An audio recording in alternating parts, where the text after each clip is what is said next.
Take one. I got a few.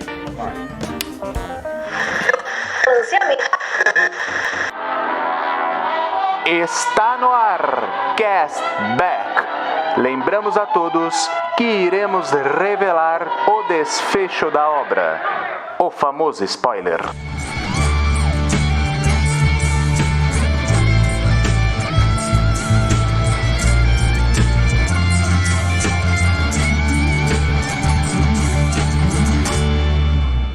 Olá, queridos Cashbackers! Sejam muito bem-vindos a mais um Cashback Hype. Eu sou Eduardo Schneider e hoje é dia de falar de Papai Spielberg. Vamos falar de Jogador Número 1, baseado no livro de Ernest Cline. E eu estou aqui com meu amigo Nicolas Kiduc para a gente falar do nosso Papai Spielberg. Fala galera, tudo bem com vocês? Bom, cara, é sempre muito bom, eu sempre vou falar isso, é sempre muito bom ouvir ao Cashback, falar de filme bom. E falou de Steven Spielberg, eu acho que a gente pode mensurar aí que é falar de filme bom. E esse aqui é mais um filmaço que eu vou confessar pra vocês que é um dos meus favoritos dele. Olha só, rapaz. É um filme que, cara, eu posso até dizer assim que do Spielberg, dos últimos filmes dele, foi assim o último que teve um sucesso mesmo, né, de bilheteria estrondoso, cara. Sim. Porque depois, né, a bilheteria do Spielberg tem sido bem descendente. Mas, né, tem feito filmes também de outros estilos, tal.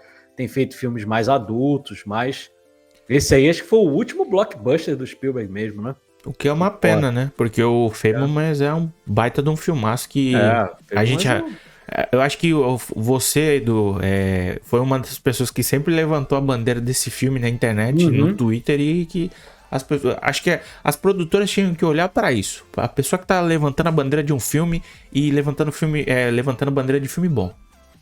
A gente, cara, sem mentira nenhuma, a gente deve ter vendido aí pelo menos uns 100 ingressos, cara. Provavelmente. Né? Porque primeiro que a audiência foi absurda, né, do Fabelmans. Deu mais de 18 mil plays num filme que ninguém viu aqui no Brasil. Então, né, como a gente produziu conteúdo, acho que veio todo mundo pra gente. Exatamente. Né?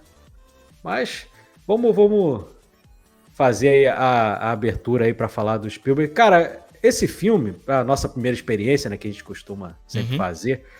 Cara, esse filme aqui, eu já vou logo falar uma frase que pra mim significa muito do que é esse filme. Pra mim, ele é o Roger Rabbit do novo milênio.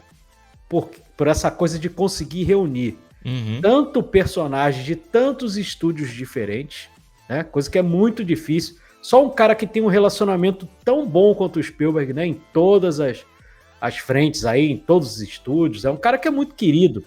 Porque se fosse outro diretor, cara, não conseguiria ter todos esses, né? Esses personagens tão distintos ali, da DC, da Marvel. O pessoal fala muito em Marvel versus DC, né? Que tinha muito no quadrinho. O Spielberg conseguiu colocar tudo no filme dele, cara. Fora personagens de diversas franquias, da Universal, da Paramount, né? Da própria Warner, de vários estúdios, cara. E só o Spielberg é capaz de reunir tanta gente ali boa. Mas eu queria saber, Nicolas, qual foi a tua experiência? Se você viu no cinema, se depois viu só no streaming e aí curtiu. Como é que foi a tua primeira experiência de Jogador Número 1? Cara, infelizmente nessa época eu não consegui ver no cinema. Era vamos colocar que era uma época das vacas magras, então a gente tinha que escolher bem qual filme que queria ver. E infelizmente era uma época também que o cinema era totalmente dominado pela Marvel, então eram os filmes que mais me chamavam a atenção. Mas eu não tinha a oportunidade de ver todos os filmes que eu queria, então eu acabava escolhendo os da Marvel. Mas eu assisti o filme quando ele chegou por meios, né, diferentes. Meios alternativos, mas com a qualidade sensacional de cinema. E, cara, eu não tinha lido o livro na época. Eu via diversos vídeos. Eu acho que uma das minhas maiores fontes, assim, de consumir conteúdo de cinema e conteúdo nerd foi o Jovem Nerd até um certo ponto. E eu vi ele falando bastante sobre o livro, né? Então, é algo que me chamou bastante atenção. Então, ele também fazia os reacts dos trailers. E, cara, é isso mesmo que você falou. Acho que só uma pessoa com com o relacionamento que o Spielberg tem, com o respeito que ele tem das pessoas, infelizmente não de todas, né? Porque a dona Disney, pelo que a gente andou lendo aqui pra gravar esse episódio, ela não liberou algumas coisas de Star Wars. Então ele queria colocar umas TIE Fighters no filme, ele não conseguiu. Mas ele conseguiu referenciar o universo de qualquer forma, como ele referencia diversas outras coisas. E eu acho que esse filme é um desbunde, é como a gente até conversou aqui no comecinho, antes de começar a gravar. É aquele filme para você dar pause frame a frame, para você enxergar os easter eggs, para você enxergar as referências, os personagens que ele acabou colocando na tela. E, cara, pra mim esse filme é sensacional. Ele é o filme que é a assinatura do Spielberg. É uma aventura pra você embarcar e tem de tudo. Tem ação, tem romance, tem terror, que a gente até falou antes de começar. Então, pra mim, como eu adiantei, é um dos meus filmes favoritos dele. E infelizmente eu não tive essa oportunidade de ver no cinema. Mas acho que lançando 2, como ele tá prometendo que vai ter, eu com certeza vou assistir esse no cinema e na maior tela possível, no melhor som possível. Eu quando soube que o Spielberg estava trabalhando nesse filme, eu fui correr atrás do livro. E aí eu li o livro antes de assistir ao filme. E aí já vou dizer, eu acho o filme muito melhor do que o livro. Tá? Sinto muito quem curta aí muito o livro e ache melhor do que o filme, eu não acho. Até porque aí é uma coisa muito pessoal também, eu estava até comentando contigo, Nicolas. Porque o livro ele tem muita coisa de RPG. Sim. De RPG de mesa, não esses RPGs de videogame, que esses aí eu até joguei bastante. Mas RPG de mesa, cara, eu nunca joguei na minha vida. Né? Então eu não manjo nada. E ele tem muita dessas histórias de RPG e tal, as provas.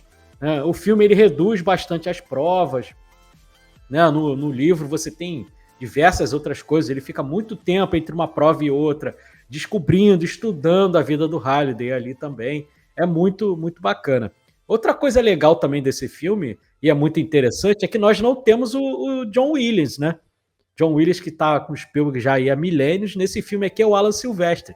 E aí tem uma explicação, porque o John Williams estava fazendo The Post, né? Aquele filme com a Meryl Streep e com Tom Hanks, né?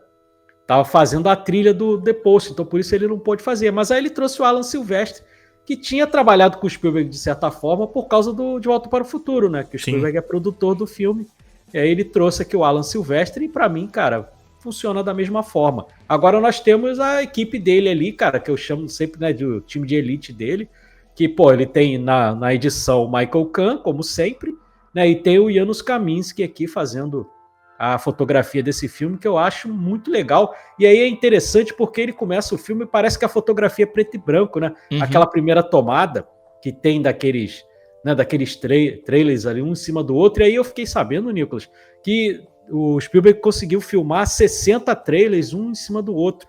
E aí, por CGI, ele replicou para poder fazer aquela cidade toda de trailers. Mas ali o central, onde o personagem principal aparece ali no começo, é um trailer de verdade mesmo, que estava por cima do outro, e aí eles eram sustentados por uma estrutura metálica. Então foi feito mesmo. E o filme ele foi filmado em 2 partes, né? Porque o filme ele tem dentro da Oasis e tem o mundo real. No mundo real ele foi filmado no Reino Unido.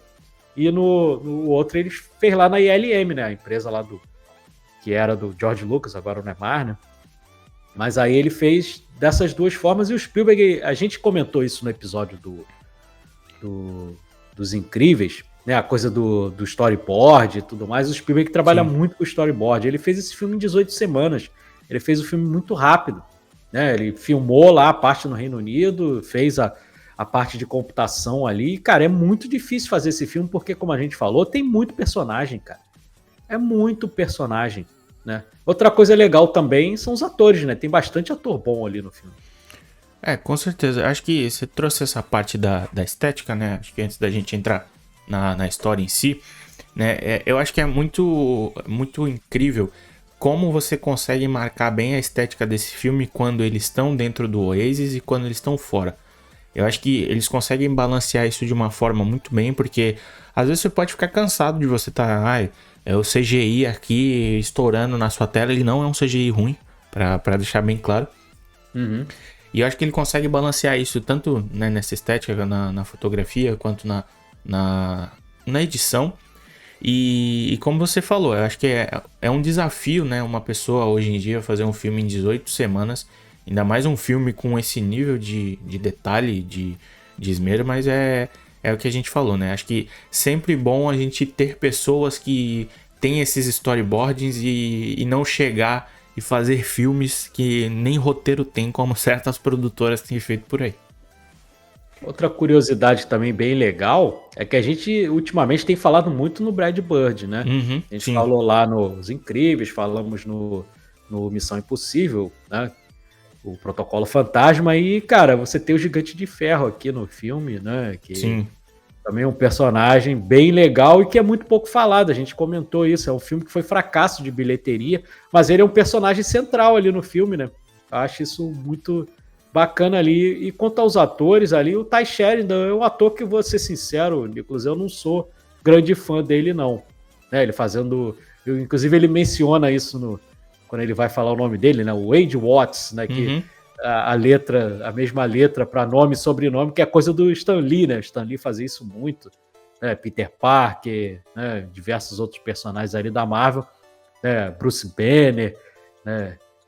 Matt Murdock, né? Vários personagens com letra repetida ali, e aqui ele menciona isso, que o nome dele parece nome de personagem em quadrinho mesmo, né? Mas aí a gente tem a Olivia Cooke ali, né?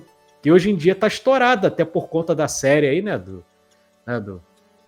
Do derivado aí do Game of Thrones aí, né? Então ela tá estouradona aí. Eu gostava muito dela lá na série do Norman Bates, lá no Bates Motel, que ela faz uma personagem bem legal, que tem uma deficiência tal de respiratória, né, precisa fazer um transplante de pulmão e tal, uma personagem bem debilitada e tal, ela faz muito bem, né, ela tá bem legal aqui, apesar de ela aparecer pouco, né, ela aparece muito como a personagem dela digital ali, mas é engraçado isso, os personagens digitais, eles têm muita vida, cara, né, Bastante. o Parzival, né, ele tem muita vida, você olha ali, não parece uma coisa artificial ali, você consegue se identificar, isso é muito difícil, porque tinha tudo esse filme para ser aquela coisa meio plástica, né? Sim. Aquela coisa meio que não é palpável, você olhar assim e falar, que esquisito isso aqui, não é real, tal, mas ele consegue dar vida a esse mundo, cara, quando ele tá dentro da Oasis ali.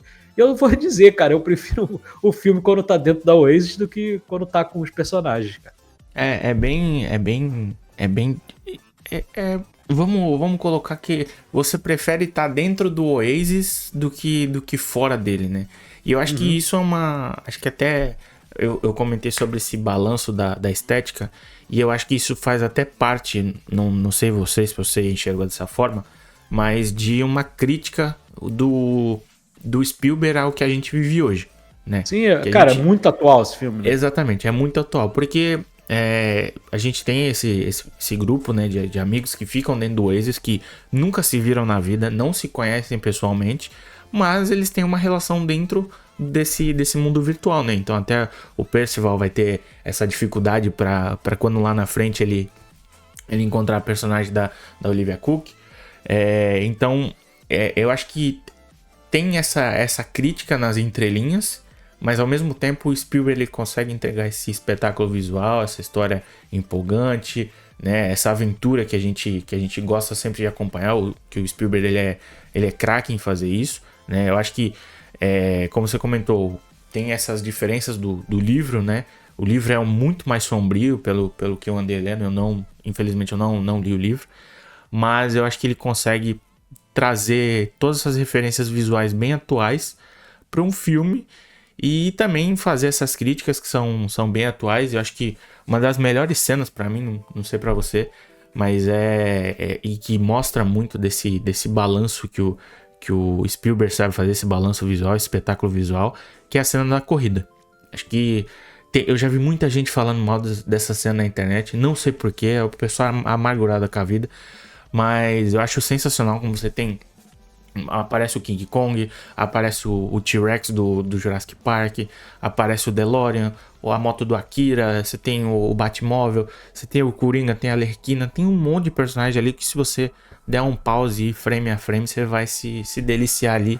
Você vai ver a cena da corrida que dura uns 10 minutos, você vai demorar uns 30, 40 pra passar dela. Uhum.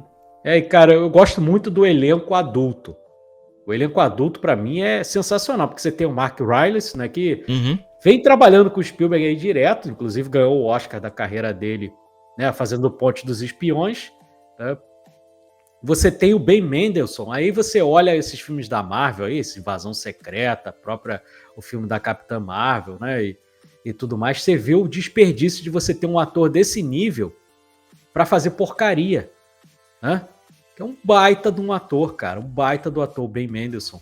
E você tem o Simon Pegg, que também, cara, é o puro carisma, né? Simon Sim. Pegg é muito carismático, apesar do personagem dele aparecer pouco ali. Eu gosto muito, eu sou muito fã de Star Trek, né? E aí, cara, uma das primeiras coisas que eu reparei, assim, de easter egg é quando você tem o enterro do Halliday e aparece ele sendo enterrado no caixão do Spock, cara. Eu falei, cara, que sensacional ali, cara. Achei muito, Mais muito uma legal referência, aquilo né? ali. O Spielberg, eu andei lendo, Nicolas, que o Spielberg até ele evitou fazer muita coisa das obras dele, né? Ele não pegou tantas obras dele pra fazer. Você tem o T-Rex ali, tem algumas coisas ali, mas ele deu uma evitada ali, né? Tem o Matt Five ali também na corrida ali, né? Uhum. Do Speed Racer também, que era um desenho que eu adorava, não o filme das irmãs Wachowski, que eu acho, não acho horrível não, também não vou falar que é horrível não, pra mim é até o segundo melhor filme delas ali, né, tirando o primeiro Matrix ali, os outros Matrix são horríveis, o último Resurrection, então, nem se fala, né, nem bom a gente comentar aqui, mas eu gosto muito desse elenco adulto ali, cara, o Ben Mendelsohn fazendo o vilão ali, o Sorrento, né, ele tá bem ameaçador ali mesmo, ele é bem escroto, cara. Ele é aquele tipo de cara, ele me lembrou muito, Nicolas,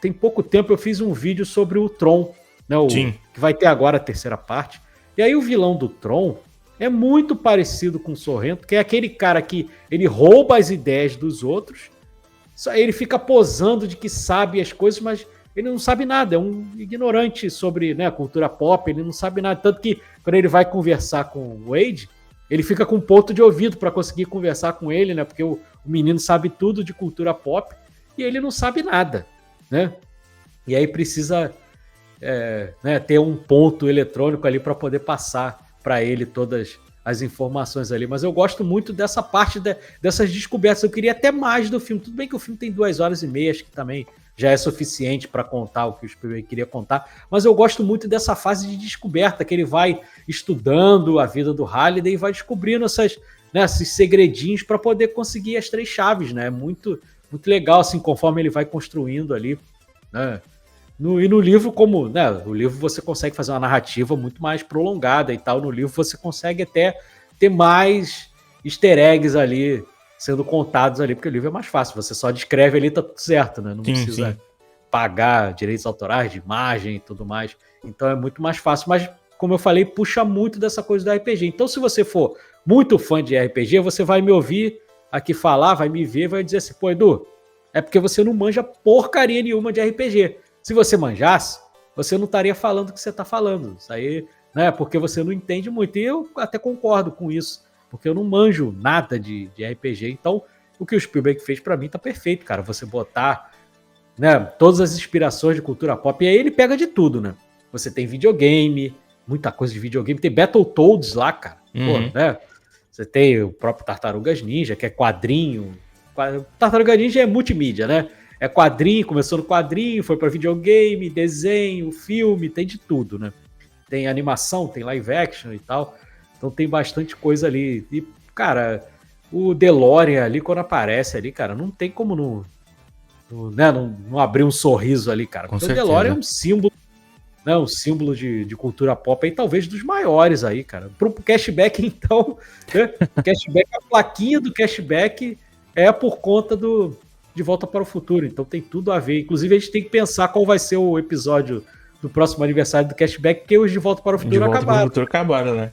Já fizemos os 3. E eu acho que a boa notícia é que mesmo com os aniversários do Cashback, ninguém fez um remake ainda do De Volta para o Futuro, mas eu acho que isso um dia ainda vai acontecer. Eu acho que enquanto eles estiverem vivos, não vai rolar não, cara. Né? Mas você comentou ali no comecinho do episódio sobre a trilha sonora, né, que é do Alan Silvestre, e eu acho que esse filme faz uma coisa que tem muita gente que não gosta disso, que é feito hoje em dia, mas que é trazer uma trilha sonora, né, de instrumental ali muito bem feita, uma pessoa muito, muito bem gabaritada, seja o Alan Silvestre, o John Williams, o próprio Hans Zimmer, que eu gosto bastante, o Ramin Djawad também, que é uma pessoa que também tá despontando em Hollywood, o Ludwig Göransson, que fez lá o Pantera Negra. E esse filme aqui é mais um daqueles que mistura essa trilha, né, instrumental com músicas pop. E tem muita gente que torce o nariz. Pop. Muita música pop. Então a gente tem Depeche Mode, tem o A-ha, tem o Van Halen, tem Twisted Sister. Então tem muita coisa ali que eu acho que engrandece ainda mais essa parte de referência. É um filme com referência do começo ao fim, não tem como negar. Acho que a boa parte desse vamos dizer, desse orçamento do filme foi pra pagar esses direitos. Mas assim, eu acho que isso tudo embala pro filme ser muito mais palpável e mais fácil de você digerir, vou colocar assim, pra gente mais nova. Mesmo que sejam músicas que ela não tenha muito contato, mas quem não conhece uma música do A-ha, ainda mais nesse meio de internet que a gente vive hoje em dia, quem nunca escutou... The Last of Us, então, né? Nossa Senhora. Trouxe o A-ha aí. Quem nunca escutou um Take On Me, pelo amor de Deus. Então, o filme ele é muito, muito categórico, ele vai muito bem, muito bem sucedido nessa escolha dele. O James Gunn é um cara que faz isso muito bem, né? James Gunn vai ter o filme Tarantino dele também. Agora. Tarantino também é outro cara que pega trilha do Sérgio Leone lá, né? Do Ennio Morricone, né? Dos filmes do Sérgio Leone, porra, e colocou no filme dele, né? Fez só a transposição, inclusive tem, né, isso fica registrado para a história, porque o Ennio Morricone só tem um Oscar na vida e ganhou por um filme do Tarantino, nos Oito Odiados, né, que eu não considero nem, cara, não tá nem entre as 30 melhores trilhas do Ennio Morricone, mas acho que é aquela coisa do conjunto da obra, né, acabou ganhando ali por causa disso daí, mas essa coisa da cultura pop ali fica muito legal, cara, fica... né, da música envolvida ali também, acho que tem tudo a ver, cara. Eu não vejo crítica a nenhuma a fazer de você colocar essas músicas tão entrelaçadas com o filme, né? E o filme se passa, né, hoje em dia, 20 anos, né, do nosso tempo. Naquela época era mais tempo, né? Eram 27, agora são 20 anos. E como a gente falou, cara, as coisas estão avançando demais. A gente está vendo aí coisa de IA, cara. Hoje, por exemplo, hoje que a gente está fazendo a gravação aqui, o episódio lança na quinta, tem um vídeo de uma propaganda da TAM, cara, da Latam agora, né? Que é completamente inteligência artificial. E você olha, cara, é difícil você conseguir reconhecer que não é um vídeo real, que aquilo ali não foi filmado. Agora eles estão conseguindo fazer, né? Você que trabalha aí nessa área, né, Nicolas? Eles estão conseguindo fazer com uma movimentação de câmera que parece cinema mesmo, cara. E uma coisa que tinha problema que eles conseguiram acertar é a mão, né? A mão era horrível, sim. A mão já tá conseguindo ficar legal. Já tá conseguindo... eu acho que... quando tem aquele olharzinho, né? Aquele vale da estranheza do olhar, mas a maioria tá legal, cara. É meio esquisito, mas aí acho que levanta também discussões sobre a legalidade disso, né? Acho que só puxando um gancho desse assunto sobre IA, né? Porque é uma discussão do filme também, né? Em relação a quanto tempo você vive num mundo digital, numa realidade que não é a sua. Então, as coisas estão tão avançadas que acho que logo mais a gente tem isso. Acho que já tem isso, porque a gente já teve GTA RP aí, que o pessoal fica horas e horas vivendo como se fosse um avatar, mas ele não é tão imerso quanto o Oasis. A gente tava falando sobre IA, né? E falando sobre o meio que eu trabalho, a publicidade, e teve agência agora que tá perdendo prêmios porque manipulou resultados, cases dela por conta com IA, e foi descoberto e ela tá perdendo todos os prêmios que ela veio garantindo no meio do caminho. Então, acho que é um absurdo. Assim, a inteligência artificial é muito legal em alguns casos, ela ajuda em alguns casos, mas eu acho que como a gente tem esse paralelo aqui com o filme, com o Oasis, ela não deve ser a realidade que a gente tá vivendo. Tipo assim, existem coisas, tem uma legalidade ali a ser seguida. E eu acho que isso... Acho que é até interessante trazer isso, porque traça um paralelo com o que a gente tem no filme, né? Que Lá no final, né? Acho que me adiantando aqui muito na história, você tem essa discussão sobre, pô, gente, tudo bem viver no Oasis 3, 4 dias, mas a gente vai ter um dia aqui de descanso porque todo mundo precisa ver pessoas, ir ao ar livre, ter aquele toque físico, né? Você conviver com outros seres humanos. Então, acho que isso é importante e é um filme que tem, mesmo sendo lançado em 2018, acho que ele tá bem atual. Ultimato é 2019, é isso? Ultimato é 2019, isso aí. Então, muito se fala no Portals, né? Cena lá dos portais e tal. Que a cena bacana, a gente tá falando de Alan Silvestre aí, né? Aproveitar e falar dele de novo, porque a trilha também é do homem ali, né? Mas a cena de batalha que a gente tem aqui no jogador número 1, cara, pra mim é até mais grandiosa do que a cena do Portals, cara. Vou ser sincero ali. Até porque tem uma diversidade de personagens de diversos estúdios ali, que é muito legal. Mas antes da gente adentrar nessa parte aí, eu queria falar das referências cinematográficas também. Porque no livro, aquela cena clássica lá é com jogos de guerra, para descobrir, né, para conseguir uma das chaves. E aqui no filme o Spielberg fez uma mudança que ficou muito melhor. Eles vão conseguir a chave dentro do Overlook, e aí começa a tocar a trilha de O Iluminado, cara. E essa hora acho que foi a cena que a galera mais vibrou quando começou a tocar a música do Iluminado no filme. E a gente viu o Overlook, eles tendo que entrar no Overlook. Aí tem aquela cena do elevador, né, do sangue e tal. Cara, putz, eu vibrei muito lá, porque eu sou muito fã do Iluminado, né?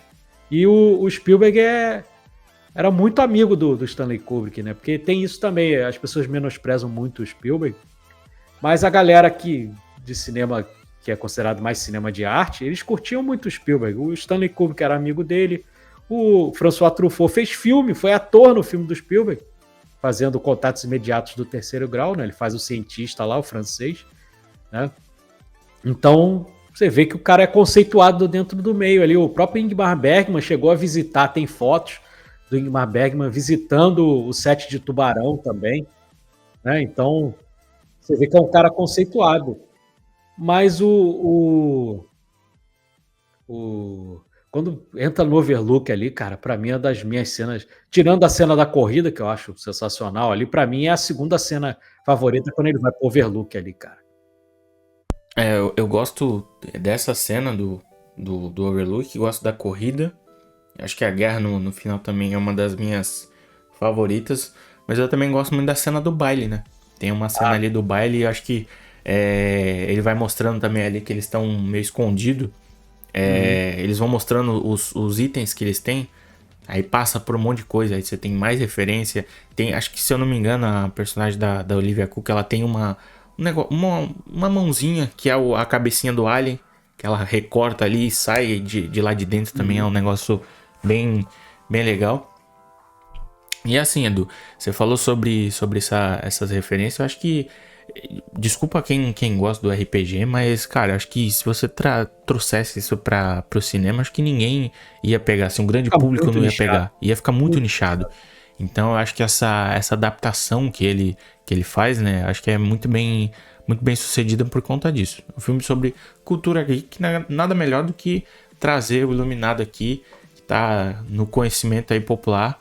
Então é uma mudança muito bem-vinda. E a gente tava falando essa coisa né, da folga do lado, que quando ele consegue vencer no final, ele libera, né, tem um dia que as pessoas têm que curtir a vida.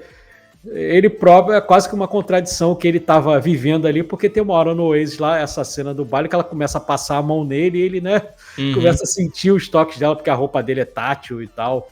Essa cena é muito legal, mas aí é curioso, Nicolas, porque talvez das cenas que tem no livro eu gosto mais da construção da cena do baile, dessa danceteria ali no livro do que no filme. Ela é um pouco mais longa, ela te passa uma insegurança maior ali do que no filme. No filme é meio corrido. Ele, inclusive, tá com a roupa... Eu não manjo nada de anime, de mangá, mas ele tá com a roupa do Pokaruma Banzai, não é isso? A roupa cara, eu também não sou nenhum nem sei se eu falei especialista. isso, mas ele tá com essa roupa lá, ele tá com aquele terninho meio aberto, assim, e tal.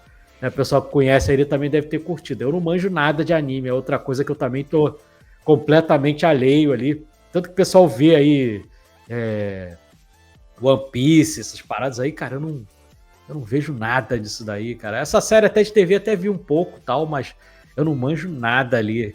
Eu tô totalmente por fora, isso não é da minha época, digamos assim. Eu queria muito que o Rodrigo tivesse aqui, porque o Rodrigo, a gente sabe, o Rodrigo é muito fã de Tokusatsu, né? Uhum. E esse filme também, cara, tem muita coisa de Tokusatsu. Tem. Muita coisa ali. Tem Jaspion, tem Ultraman. Eu não cheguei a ver se tem Spectroman ali. Mas tem muita coisa de videogame também. Eu vi Street Fighter ali, tem uma hora que a Chun-Li aparece, né? Tem isso mesmo. Tem a Chun-Li, tem o que a gente comentou no começo, tem o Gigante de Ferro. Quem mais? Tem os personagens do Halo, que acho que até é uma curiosidade a gente trazer, que o Spielberg, ele tava mega envolvido numa série que ia ter de Halo, né? A gente acabou tendo essa outra série agora aqui pela Paramount, mas o Spielberg tava super envolvido nesse projeto, mas que nunca chegou a ver a luz do dia. A gente também tem o Chuck, não tem no filme? A cena do Chuck é muito legal. É muito boa. Que ele sai metendo aquela faca dele e aí destruindo todo mundo. E é legal, cara, as pessoas vão morrendo no Oasis, as moedas vão, né? Vão se desfazendo em moedas, né? Ali. É bastante legal ali. E o filme tem uma arma de Chekhov, né? Que é a moedinha, né? A Sim. moedinha ali é bem legal ali, que fica pro final, né? E no filme foi imediato, né? Pra quem assistiu assim, acho que ficou fácil de perceber que essa moedinha ia aparecer, até por conta, né? O filme é uma coisa mais curta. Agora, a gente que tá lendo o livro, como isso acontece, essa moedinha dada lá no começo, quando chega mais pro final do livro, você já nem lembra, cara. Sim. Entendeu? Então fica muito mais interessante ali também essa parte no livro ali, né? Mas cara, é bem legal ali, ele ganha uma vida ali, e aquela perseguição ali também, né? Eles precisando resolver rápido ali, aí tem a perseguição na cidade, né? O carro vai batendo, aí ele tá lá no Oasis, aí ele tenta meter a chave lá e não consegue, porque o furgão da Ash lá fica toda hora sendo batido lá, então é uma cena bem legal. Mas é bastante bem feito ali, aquela parte ali também. Consegue passar uma noção de perigo ali pra gente, né? Consegue. O Spielberg faz isso muito bem, essa coisa da aventura, né? Por mais que você saiba que vai tudo terminar bem, né? Porque o Spielberg, normalmente, os filmes dele são assim, mas cria aquela tensão ali, como nos outros filmes, como o ET, por exemplo. Você sabe que o ET vai terminar bem ali, que ele não vai morrer e tal. Mas a gente, quando é criança, vê aquilo ali, você sente o peso ali da situação e tal. E aqui ele consegue fazer isso muito bem. E o Spielberg trabalha muito bem com essa coisa do mundo irreal. E tinha feito um outro filme que, infelizmente, não fez sucesso nenhum, né? Que é As Aventuras de Tintin, né? Que, pô, pra mim é uma animação muito legal, que se desse certo, né? Teria outras continuações, porque o Tintin, né? Personagem belga aí que, né, de décadas e décadas aí, tem muita história para contar, inclusive algumas muito polêmicas, né, que ficaram extremamente datadas com coisa de racismo e tal, blackface e tal, não é legal, mas o próprio autor já se retratou e tal. Mas o Tintin também seria uma coisa que o Spielberg gostaria de fazer, assim como o 007, né? E infelizmente não vai rolar, porque agora já tem o Denis Villeneuve aí, já tem outro mas diretor. as notícias que estão saindo são complicadas, né? Porque eu já fiquei sabendo que ele não vai ter o corte final, né? O corte final é da Amazon. Então, já a probabilidade de dar errado é muito grande. E o Spielberg provavelmente vai morrer sem ter feito um 007, né? O James Bond que ele adora, né? Ele gostaria de fazer. E botaram um não britânico, né? Um canadense, né? Poderia ter o Spielberg aí também fazendo.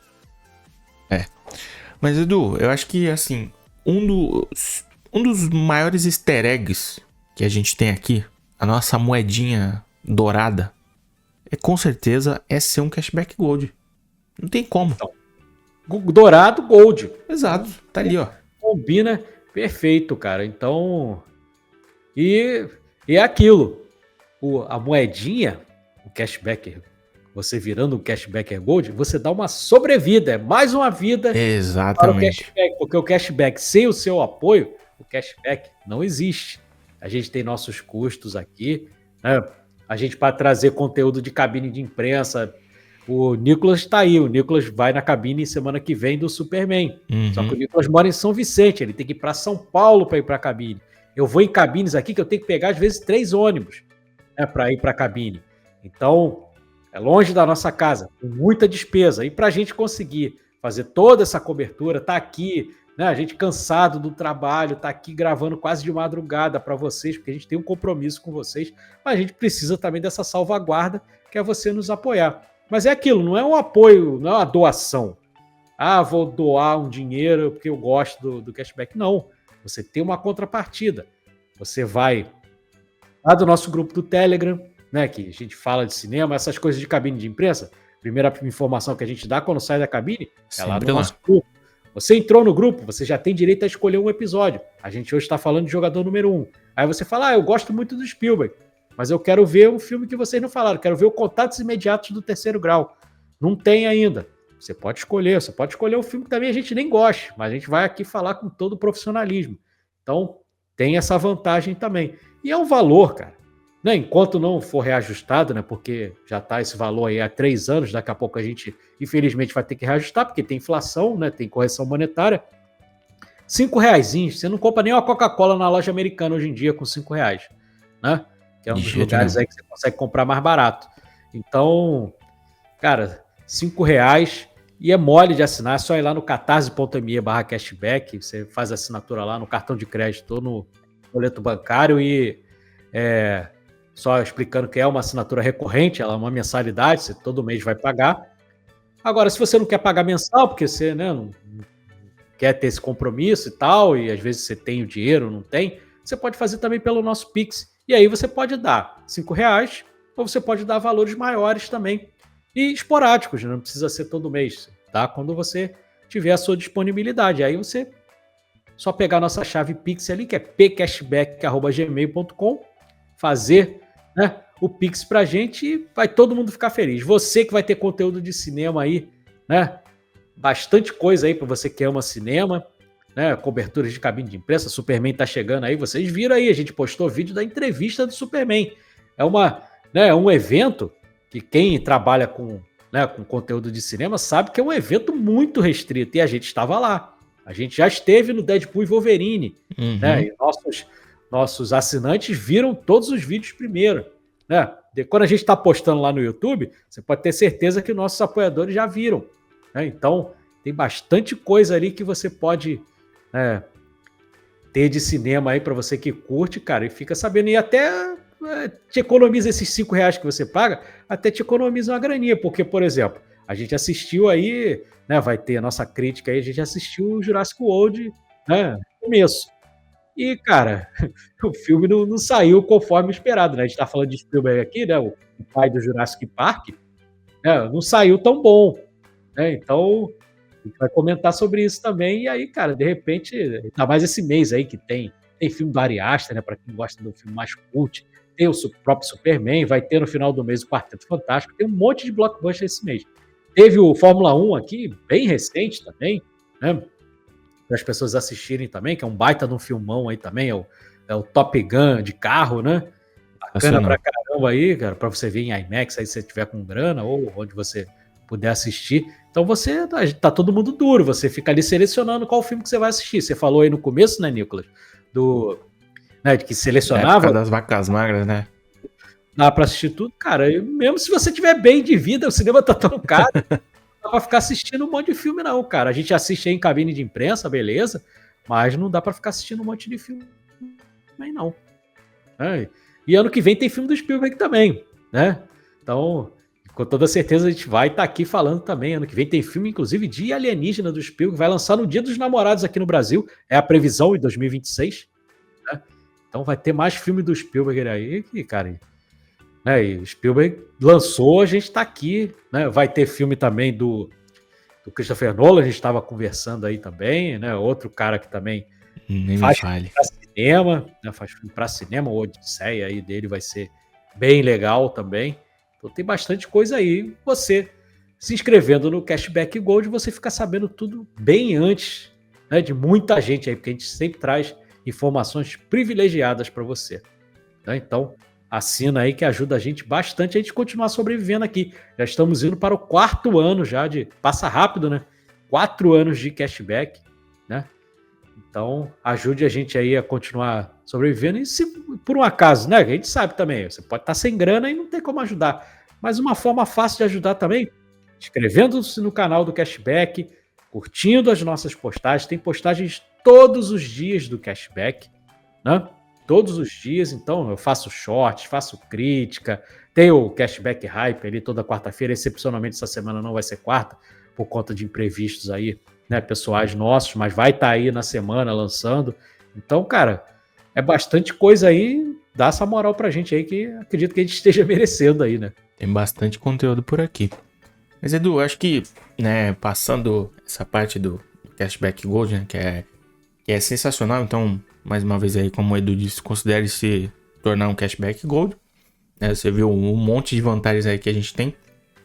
Acho que indo mais pros finalmente aqui do filme, dessa parte da guerra que a gente já comentou, desse monte de referências, eu gosto bastante de como o Spielberg ele consegue montar esse temor pelos personagens com essas indas e vindas no Oasis, né? Você vai pro Oasis, mas ao mesmo tempo tá acontecendo uma ação fora do Oasis. Então, você tem o Percival indo, né, dentro do Oasis lá, liderando essa rebelião contra a empresa do Ben Mendelsohn.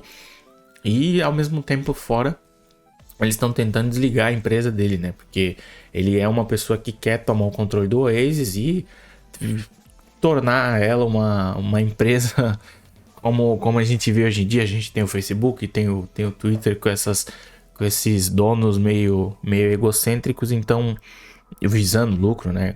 Como sempre. E eu acho que o Spielberg ele consegue balancear bastante isso, né? Você consegue ter esse temor pelos personagens dentro e fora do Oasis. Eu acho que isso é um ponto mega positivo. E como você falou, né? Quando o Percival tá contra o Ben Mendelsohn ali no final do filme, ele precisa desse ponto, né? Porque o Percival é uma pessoa que é rato, né? De cultura pop, então você vê que só ele mesmo era a pessoa, era o escolhido, The Chosen One, pra conseguir esse easter egg, porque é um jogo, né? Um jogo super... Adventure. Super nichado e que tinha uma trapaça, né? Que acho que era muito... Dizer, um jogo ruim. Então, esse eu não joguei, esse eu não cheguei a jogar. Mas que é uma coisa muito de videogame, né? Você ter aquela trapaça pra você conseguir alguma coisa. Quem nunca jogou aqui um GTA San Andreas... Acho que mais na minha época, e fez o código ali pra conseguir arma, pra conseguir dinheiro, pra conseguir carro. Então é um detalhe bem legal que ele incorporou nesse finalzinho do filme e que entrega, né, essa última chave aí do easter egg com aquela mensagem do Hardy, né? Então é um final de filme aí que eu gosto bastante, não sei você. Eu gosto bastante, tem a aparição do Simon Pegg ali no final também. Simon Pegg é sempre legal de ver, a gente tava falando aí do Missão Impossível, né? Mais uma vez Simon Pegg ali. E eu vejo muito o Halliday com muitas semelhanças com o próprio Spielberg. Porque o Spielberg sempre foi daquele grupo ali da Nova Hollywood ali, né? De Brian De Palma, de Martin Scorsese, de Francis Ford Coppola. Ele era o cara mais um nerdão ali, que era o cara do videogame primórdios, né? Lógico. Mas era o cara que pô, era cinéfilo e tal, era diferente ali da galera ali. E ele era um cara que tinha pouco sucesso com as mulheres. Tanto que a primeira mulher dele foi muito problemática lá. Ele foi casado com a Amy Irving. Amy Irving traiu o Spielberg e tal. E foi bem complicado ali aquele casamento. Aí ele separou e veio casar com a Kate Capshaw, né? A loira lá do Indiana Jones e o Templo da Perdição, né? Que é a esposa dele até hoje, né? O casamento já bem duradouro aí de perto aí de 40 anos aí de casamento ali, mas o Spielberg era um cara que sofria muito ali, né? De relacionamento e tal, era um cara que se relacionava meio estranho, até por conta dele ser judeu também, né? Ele até conta isso em entrevistas, que no começo da vida dele ali, ele meio que mascarava essa coisa dele ser judeu, né? Porque ele tinha vergonha e tal, e hoje em dia ele tem um orgulho danado e tal, conseguiu superar isso, e eu vejo o Halliday dele muito, né, espelhado ali na figura do Spielberg. Acho que ele também deve ter construído o personagem ali. Claro, a gente sabe que é inspirado no livro do Klein ali, mas ele também puxou um pouquinho da vivência dele ali para construir o personagem. Né? Porque tem aquela coisa da namorada lá, que ele perdeu, que ele não arriscou a dar o beijo. E aí no fim é até legal, né? Porque faz essa rima narrativa, porque o Wade acaba dando o beijo na Samantha, né? Na Artemis, né? Então é bem legal ali esse final ali, e acaba tudo dando certo, como é um bom filme do Spielberg, né? Tem que dar certo no final ali, uma boa aventura, também não tem que terminar com um tom sombrio, nunca foi a intenção, né, do cinema do Spielberg fazer um filme mais sombrio ali, era coisa mesmo para ser uma aventura pra galera curtir. E eu queria mais filmes desses do Spielberg, cara. Esses filmes assim que ele não tem vergonha do que ele gosta. Porque a gente vê muito o Spielberg mais sério ultimamente. E são ótimos filmes, pô. The Post é um filmaço. Munique, que eu até já fiz vídeo aí, é sensacional. Mas a gente gosta também desse Spielberg da aventura também, do ET, né, de ser o produtor dos Goonies, do próprio De Volta para o Futuro. Produzia muito filme também, né, desses de aventuras assim, e dirigia também. Era bem legal. Os próprios Indiana Jones aí são filmes sensacionais. E a gente sente saudade desse Spielberg também. Espero que esse próximo filme dele, né, de alienígena, seja com essa pegada também, né, aventuresca, assim. E a gente sente saudade também do Spielberg. Não sei se ele ainda tem saúde para, né, fazer esse tipo de filme, mas ele deu entrevista aí bem recente, falando que vai trabalhar até morrer, né? Vai ser tipo o Clint Eastwood, né? Maravilha. Enquanto ele tiver saúde aí, ele vai trabalhar. O Scorsese também tá nessa pegada aí também, né? Tá cheio de projetos, quer fazer filme de Jesus Cristo, ainda tem o filme do Sinatra, que ele ainda vai fazer, então tem bastante projeto aí. É legal ver esses caras aí, né? Porque já tá todo mundo ali octogenário, né? O filme tá bem perto de chegar aos 80, tá com 78 ali para 79, e o Scorsese já passou dos 80 ali, a galera já, né? O próprio Coppola, que lançou o filme recente aí também, e, apesar de não ter dado certo em bilheteria, mas, pô, vale a pena você ver, mesmo que o filme seja um pouco meio desconjuntado ali e tal, mas é o Coppola fazendo o filme, a gente quer ver. O Scorsese, pô, Assassino da Lua das Flores é sensacional, né? Eu queria ver mais Brian De Palma também, que tá bem sumido aí também, né? São diretores maravilhosos aí que a gente sempre teve aí, principalmente essa galera aí daquele grupinho ali, né? Que a gente curte muito, a gente que viveu aí anos 80, 90, início de 2000 aí, tem bastante coisa legal desses diretores aí pra curtir. Mas é um filme, cara, você termina o astral lá em cima, né? Tudo dá certo, filme bonito, cheio de personagem legal, é o Roger Rabbit do novo milênio aí, cheio de personagem conhecido, pô, e é legal até você ver em casa também pra você ir parando também, né? Tem essa vantagem de ver em casa que esse tipo de filme vale a pena, igual lá do próprio, a gente falou do Ultimato aí, quando eu vi no cinema eu não consegui enxergar o Howard Pato, só fui enxergar quando chegou no Disney Plus, que aí eu pausei e vi o Howard Pato ali no meio da galera ali, que eu não tinha nem visto ali. Esse é o tipo de filme de legal, você acompanhando frame a frame ali. Mas eu curti bastante rever o filme, cara. Já tem 7 anos aí, parece que foi outro dia, né? Mas já tem 7 anos aí, daqui a pouco vai pra 10 anos o filme. Aí eu tomara que eles arranjem logo de fazer essa continuação, né? Acho que tem tudo a ver com o que tem hoje em dia. A gente tem o segundo livro, né? Foi lançado pelo Ernest Cline, então e história tem. E o público também pode ter, se você aproveitar e fazer mais referências ao que a gente tem hoje, que hoje a gente tem outro cenário, acho que dá pra trazer muita coisa de Marvel, de DC, de novos jogos, então tem tudo aí pra dar certo. Eu acho que só falta mesmo eles começarem a colocar em produção pra gente, e deixar o Spielberg também dirigir, porque foi como você falou, acho que acompanhar esses caras aí que eu não acompanhei muito, né, nos anos 80, 90, mas que são caras que eu respeito bastante e que vejo muita coisa hoje em dia. Então, acho que nada melhor do que a gente sempre poder... É sempre bom falar de caras como Spielberg aqui no Cashback. É isso aí. É isso aí, fechamos? Podemos encerrar, então? Foi, beleza. Fechamos. Muito obrigado a você que ficou aqui com a gente até o final. Né? Como eu falei, Cashback aí tem conteúdo de domingo a domingo. Acompanhe aí que tem sempre uma coisa legal aí para você assistir. Beleza? Grande abraço e até a próxima, galera. Valeu! Tchau!